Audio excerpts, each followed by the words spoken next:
আজকের press মিটটা basically আমাদের last few ডেজে যে কটা পার্টিকুলারলি এনডিপিএস কেস হয়েছে, স্পেশালি আমাদের ব্রাউন সুগারের সিজার ভালো আছে রিসেন্ট টাইমসে, তো সেটাই জাস্ট একটু মিডিয়া ব্রিফিং করতে চাইছি। একটা খড়িবাড়িতে কেস হয়েছে যেখানে nearly 196 grams of brown sugar, মানে suspected to be brown sugar seized হয়েছে। আর নকশালবাড়িতে একটা কেস হয়েছে যেখানে 310 গ্রাম ব্রাউন সুগার পাওয়া গেছে। যে অ্যাকিউজড আছে নকশালবাড়িতে is actually from Kaliachak, Malda. তো এখানে একটা লোকাল রিসিভারকে আমরা তারও খোঁজ পেয়েছি, তো তার এগেনস্টও কেস করা হয়েছে। তো দেখছি এবার ইনভেস্টিগেশনে কী আসে। তো নিয়ারলি প্রায় more than 500 grams of brown sugar এই লাস্ট 2 দিনে সিজার হয়েছে এখানে।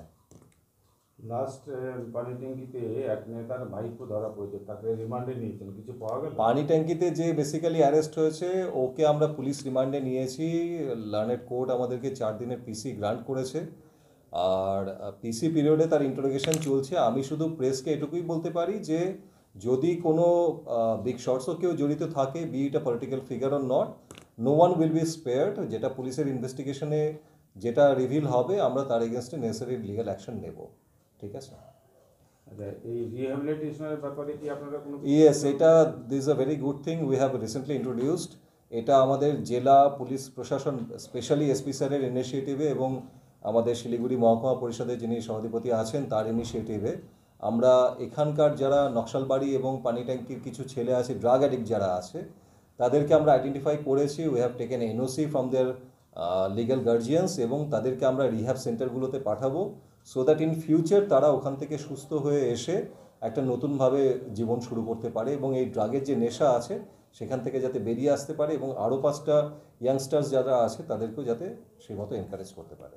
এই রিহ্যাব সেন্টারগুলো যে পাঠাবেন সেটা তো প্রচুর খরচ, এবারে 10 থেকে 12 না, primarily we have identified one rehab centre from আপনার যেটা উত্তরকন্যার পাশে যেটা গভর্নমেন্ট রিহ্যাব সেন্টার আছে সেটাতে করা হচ্ছে, আর বাকিটা আমরা দেখে নিচ্ছি কী করা যায়। সেই টাকাটা খরচটা কে দেবে? ওটা তো সরকারি আছে, আমি বললাম তো আপনাকে। সরকারি? ইয়েস।